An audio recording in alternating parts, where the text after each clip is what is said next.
We are your teachers for today. I am your teacher, Queenie. I am teacher Mecca. And today, I will check your attendance based on the remaining name tags here. And kindly inform your classmates, to those who are late, to get their name tags because the remaining name tags will mark as an absent for today's class. Everyone, please pick up the trash, arrange your chairs, sit properly, and listen to me. Your name tags is based on the emoji found in your name tag. Your group is based on the emoji found in your name tag. So these emojis are all about the flora and fauna found in Davao. And this will also serve as your name. So we have the group Mango, group Eagle, and group Waling-Waling. And I want to remind you our classroom rules for this class. You're expected to be a math student. This means that you need to make it to class on time and prepared. Ask permission to speak first by raising your hand. Talk respectfully to your teachers and your peers. Hand in your best work by checking it twice for mistakes. Before we start, can someone from the class will share what you learned in mathematics subject? If there is no volunteer, I will call random names to share what they learned in mathematics. Yes, Mr. Ralph. So last time we talked about how to add integers. Okay, thank you. Another one. Yes, Miss Desiree Grace. What did you learn in mathematics subject?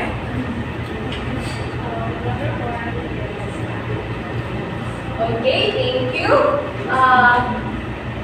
Are you ready for today's lesson? Yes! Are you sure? Yes! Okay, now that you're ready, let's start our journey with an activity facilitating by teacher Meg. Hello everyone. For today's session, before we start our formal lecture, let's have first our activity titled Finding and Classifying Pictures. We have given 3 boxes inside the classroom, and these boxes contains pictures in which you are going to classify them into categories that you think they are into. And a clue to where you are going to find these boxes is beside letters. It is just around here. And in classifying these pictures, we will give you papers where you're going to paste them, and don't forget to put also the category of the pictures that we have classified. I will give you 3 minutes to find and classify the pictures, and your 3 minutes will start. Okay, so now,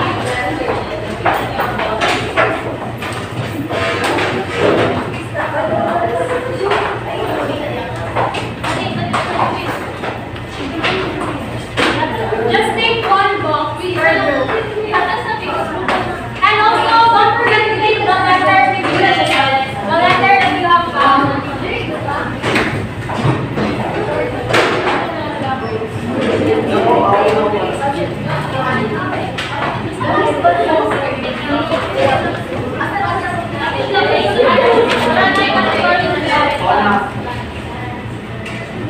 After pasting the pictures in the paper, place your work in this board. Right.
We still have 1 minute. Madali na kami, baby.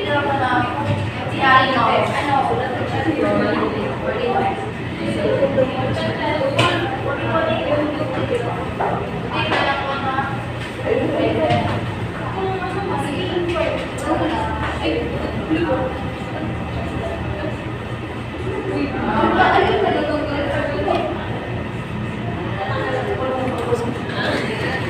ka lang. And don't forget also to put your group name. Floras in the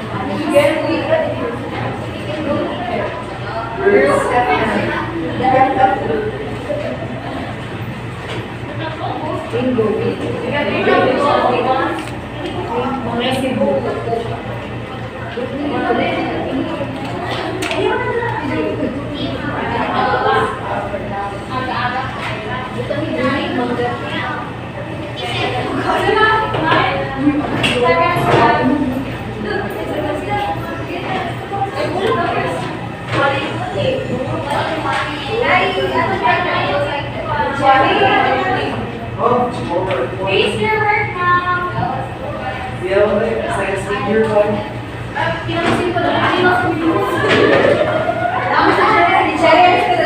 Inspired by animals.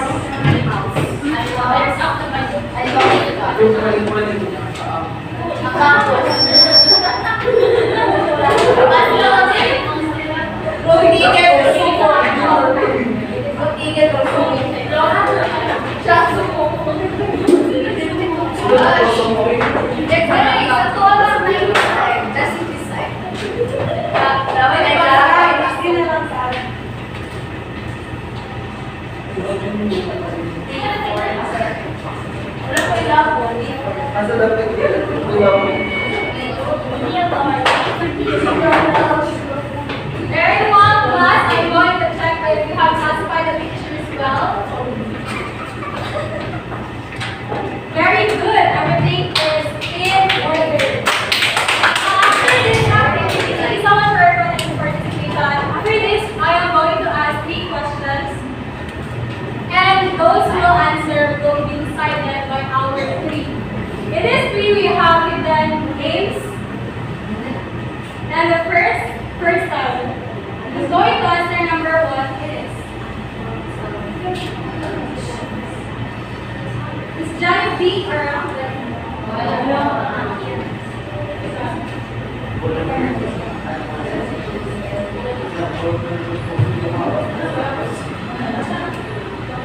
how about Eliza?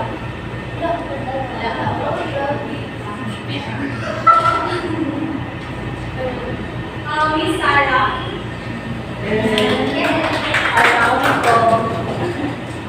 I think the name of the group is based on the instruction theory. Our Florida and Boston specifically there are trees as well as flowers existed as well as variables and thank you so much very well. For number 2,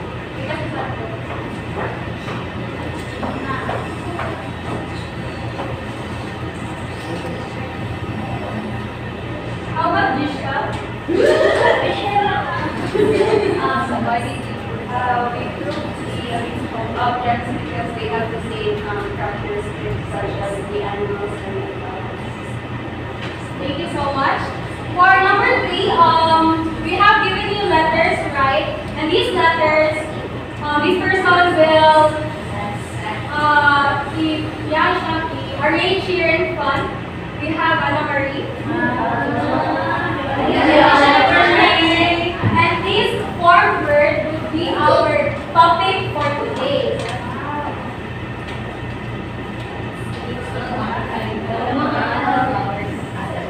SDS.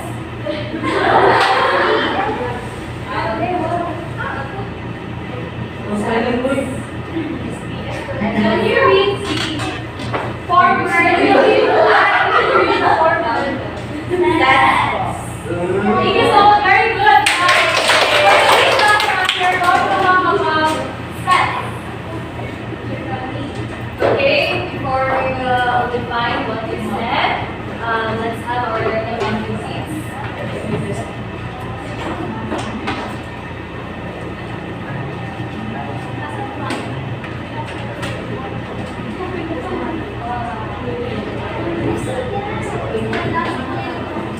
So our learning objectives for this morning, at the end of the lesson, the students are expected to write well-defined set, demonstrate a positive attitude towards learning about well-defined sets, and create examples of set using statement form, booster form, and set builder notation.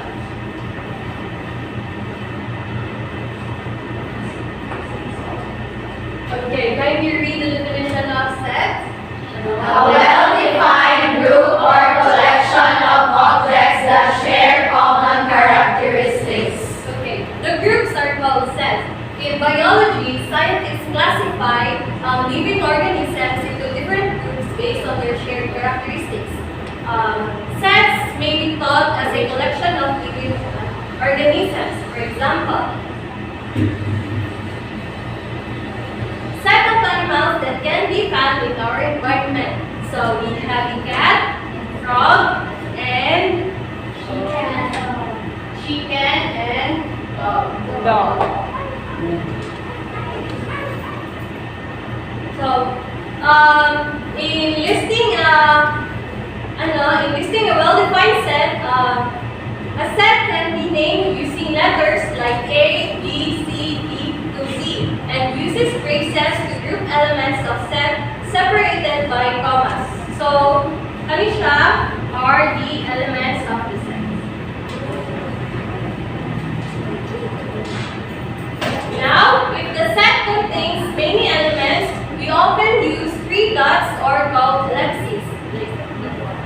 Example. Next. In listing the elements of the set, it doesn't matter if the set or the elements are in order, but the elements should be listed once. Like, hindi siya mag-repeat.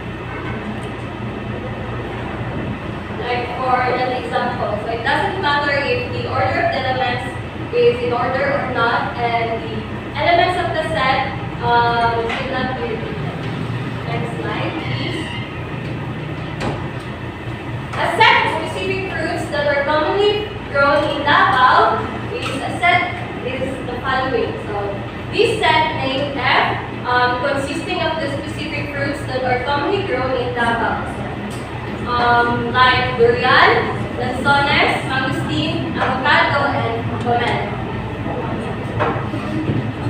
Now it's your turn. So every group will create their own set.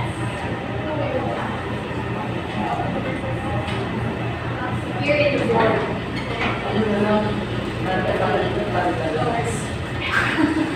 So you'll create so every group will create your own sets that can be found in our environment. So here is the board. Everyone.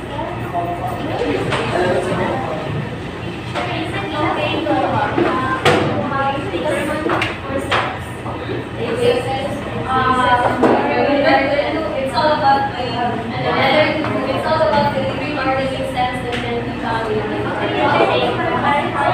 okay, don't forget to write the label and name.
Now,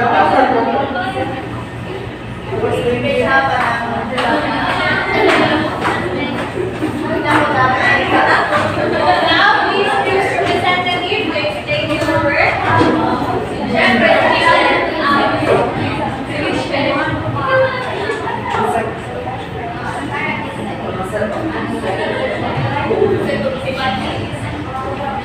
Okay, representative for group.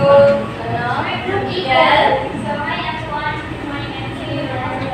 Here is our example of session domain. So F represents here and insects. So these are the different insects that we use. So we have here wasps, butterflies, mosquitoes, ants, and then we added some ellipses to represent different number of substances.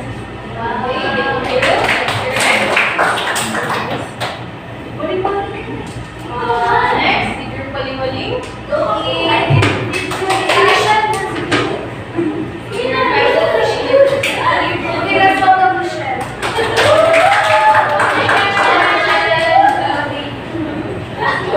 the I stands for insects, so we decided that our sets will be different kinds of insects, so ants, bees, caterpillars, and crabs, number ants. We put ellipses because there are many insects.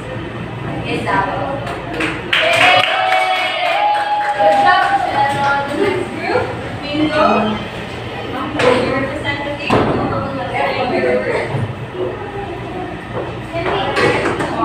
For her case, we have shows that different flowers. So we have here the sets of flowers, waling-waling, yellow, brown, local. It's not in order, but according to the lesson here, it's five. So it is not eating.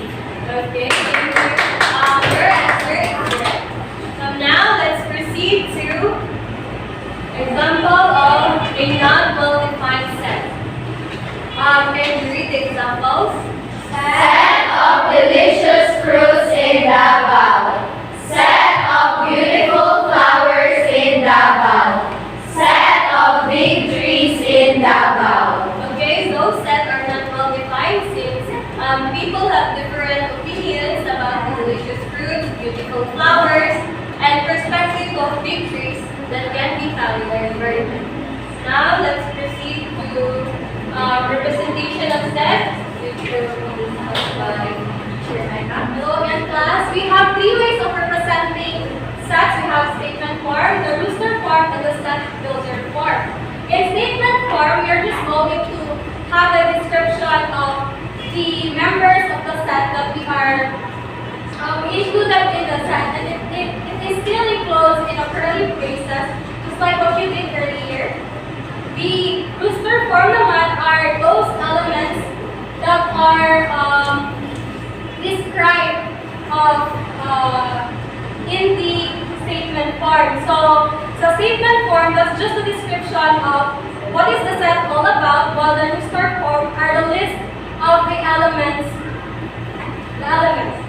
Lastly is the set builder form. We have the general form A is equals to the set of X such that X and then the property. In doing this, we have four steps. First is to identify the sets. This is the step where we choose the group of objects that we want to include in our set. Example, if we want to make a set of flowers or make a set of trees. The next step would be to define the property of the set. In this step, we are going to define the specific property of what do we want to include inside our set. In this way, we are able to be clear and specific to what do we refer to our sets to avoid ambiguity. Last step is, and the next step would be use set builder notation. We have this format as is equals to elements of X such that then condition. The X there is the name of the set. It does not matter onto what do you want to name your set. You can use any letter from the alphabet. The X is just a placeholder that's as is. We're still going to put the X as it represents each element of the set. The line there is read as such that. And the condition is the property that you have defined in the step. The last step would be to write the set using the properties to combine all the elements into the set builder relation program. An example for the representation of sets, we have first the statement form. Flowers commonly found in Davao enclosed in braces. In rooster form for the statement form are G is equals to Wali-wali, Gumamela, Pagita, Pulingril, Santa. These are the elements of the statement form. The set builder form is set G is equals to set of X such that X is a flower commonly found in Davao. As you can observe, in set builder notation, in set builder form, the condition is just the statement form that you have written for. So I have here another example, but I only made the statement form. We are going to fill the rooster form in the set builder form. So the statement form is even natural numbers less than 15. Any volunteer who would like to give me the rooster form for this statement? Yes? T equals to the set of 2, 4, 6, 8, and 12, 14. Thank you. Let's see later if your answer is correct. For set builder form, would like to give the set builder form. Balik ang baka para kita ninyo ang saya ka. That's the first. X, tapos katulad din siya. Yes? Set P is equal to X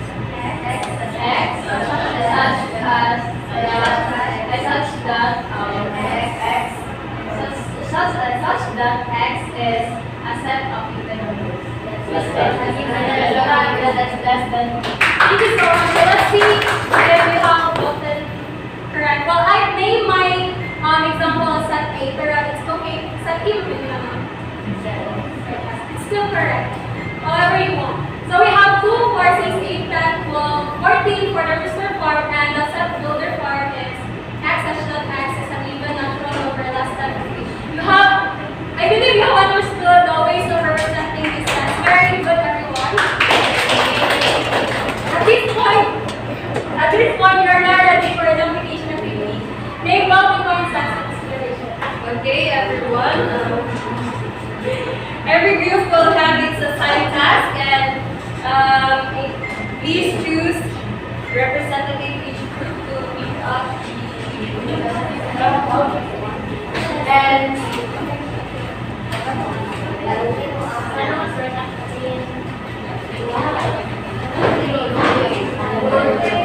so we have 3 different tasks. First, we have the Venn diagram sets. Create a Venn diagram to provide Cartolina paper. In one circle, list characteristics or examples unique to well-defined sets. In the other, these characteristics or examples unique to not well-defined sets. In the overlap, include any elements or characteristics that could be diffused or are shared. And for the second task,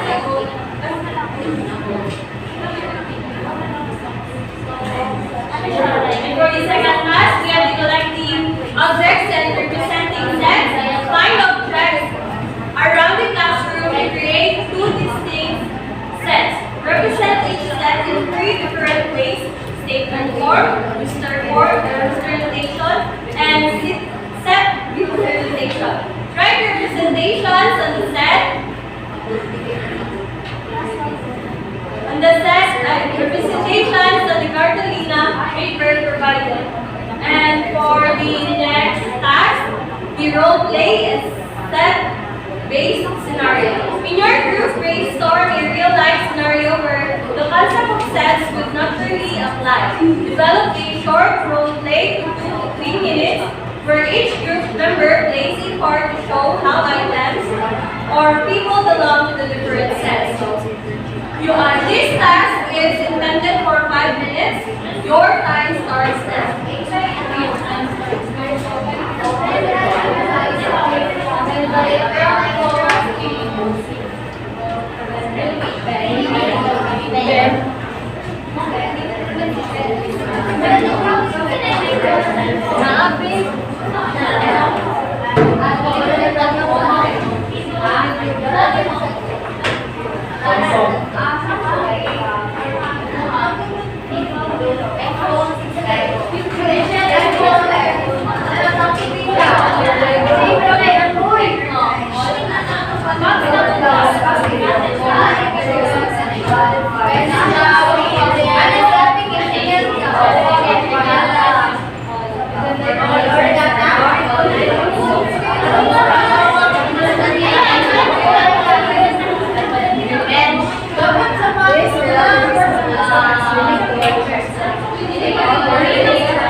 Before you present your work,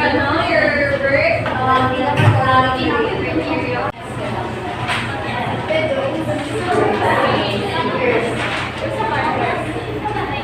So this is the criteria for your presentation, your output.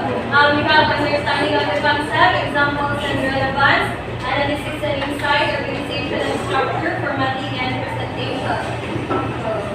Now, who wants to present their output first? Okay, we have the group.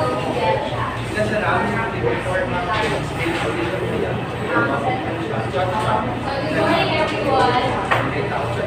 So we are assigned collect objects and represent sets. So we choose to set the sets of bags and phones here in the classroom. So the first set is the set of rods of phone here in grade 7 section rows.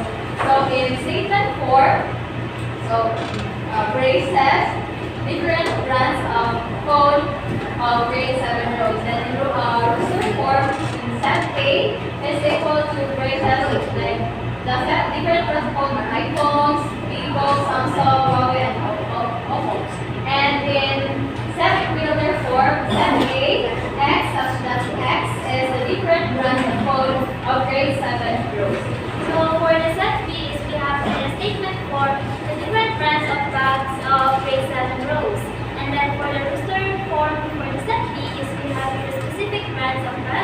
Cuberos, Transport, Adidas, and Kala. And then for the set builder form is we have here X subtract is the different brands of bags of pixel and rolls. Okay, thank you. Next group. We have group. No, kita na tayo sa group. Okay, guys.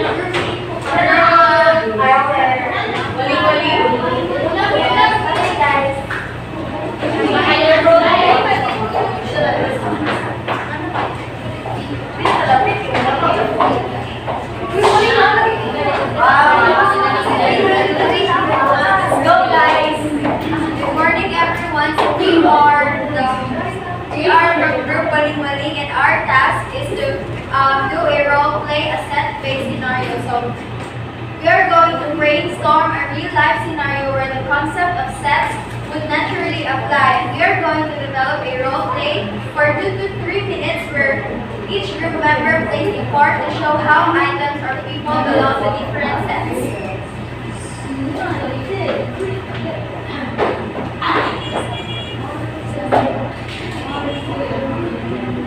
Let's go, girls. We deserve it. Yeah, we deserve it. Okay. Tingin nyo. Masali tayo sa exam. We don't talk about changes. Let's forget about that. Okay, guys, can you suggest some good clothing brand here in Chipol? How about Oxygen? Oh, yeah. How about you, Iris? I think.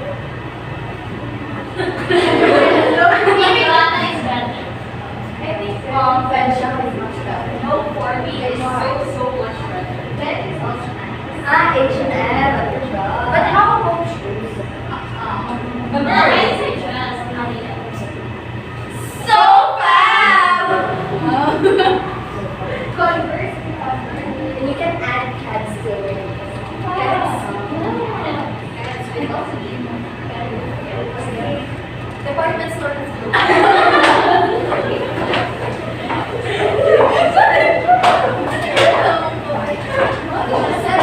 Okay, thank you for that wonderful presentation. Okay, for the last group.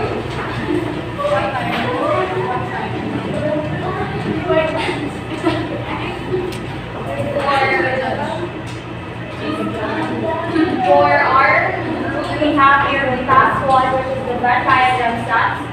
We have to discuss in our groups the characteristics of well-defined stats, which is clearly identifiable elements, and as well as non-well-defined stats, which are elements that are open to interpretation, and we will have to create a Venn diagram. So in one circle, we have to list the characteristics or examples which is unique to well-defined stats. In the right side of our Venn diagram, and also in the left side of our Venn diagram, we have the characteristics or the examples of non-well-defined stats. And in this, the center of our Venn diagram is the overlap stats. So we have here in the well-defined stats is the set of days in a week, the set of even numbers less than 10, the set of months in a year, and the set of vowels in the English alphabet. As you have observed, these well-defined sets are clear and measurable, like mathematical or universally agreed elements. For example, the set of even numbers less than 10. We all know that the set of even numbers less than 10 composed of 2, 4, 6, 8. As well as the set of months in a year is January, February, March, and so on. So that are these examples are well-defined sets. We also have not well-defined sets, which are the following: set of beautiful paintings, set of interesting books, set of delicious food, and set of exciting movies. You have to observe these mostly rely on subjective opinions, which makes them open for interpretation. Possibly that the set of beautiful paintings for me are not the same when it comes to you, as well as the set of interesting books to me is not good for somehow different for the set of interesting books for you. So that makes it not well-defined sets. And also lastly, we have the overlap, which are the following: set of good students, set of nice teachers, set of talented athletes, and set of interesting hobbies. So these overlap includes the sets that combine both objective as well as the subjective qualities. Mostly depends on the content or criteria used. So this could be again objective on the other hand, but also can be subjective in specific context. For example, the set of good students, whether it is I'll give them 4 points to the understanding of the concept, and 4 points to the examples and the relevance, and 4 points for the analysis and insights, and 4 points to the organization and structure, and 4 points for the formatting and presentation. So overall, Group Eagle got 20 points. For Group Waling-Waling, I will give them 4 points for the understanding of concepts, 4 points for the examples and relevance, and 4 points for the analysis and insights, and 4 points for the organization and structure, and 4 points for the formatting and presentation. Waling-Waling got 20 points. And for the last group, they got 4 points for the understanding the concept, 4 points for the example and the relevance, and 4 points for the analysis and insights, and 4 points for the organization and structure, and 4 points for the formatting and presentation. So they got everyone present their output, parang good kayo kay nandun sila yung idea about our lessons, especially sa katong role play nga kanang napakita nila ang sets through conversation lang. Then, the Group Eagle kay yes, gigamit nila ang phones and the bags to create set, and for the Venn diagram, they explain very well about the difference and the same sa difference and the contrast and sa well and not well defined set. Now, for the evaluation, kindly scan the QR code and evaluate yourself and your peer. Thank you. For the generalization, we have here 2 questions to ask from you to further see if you have understood our topic for the day. I am going to pick 2 students from Philippines. Do we have Nalvi? For Beatrice, why don't you call a friend to answer the question? Call a friend.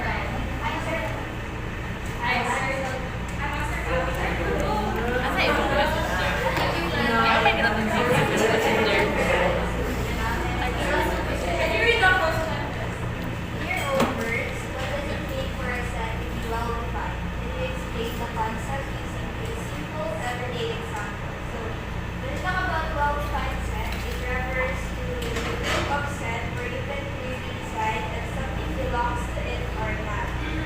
So an example of a well defined set in our everyday life is when we go to school, the days in a week. So that is an example of a well defined set. Thank you so much. For number 2, Princess Gail.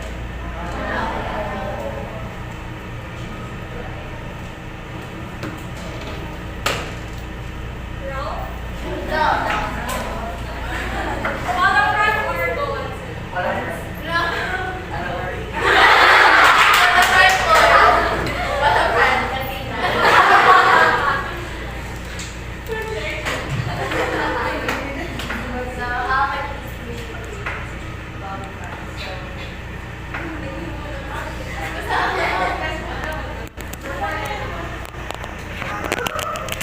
So yes, understanding the concept of sets helps us organize information and classify objections or ideas based on shared characteristics. This skill is valuable in real life situation, not just in classroom. Thank you so much.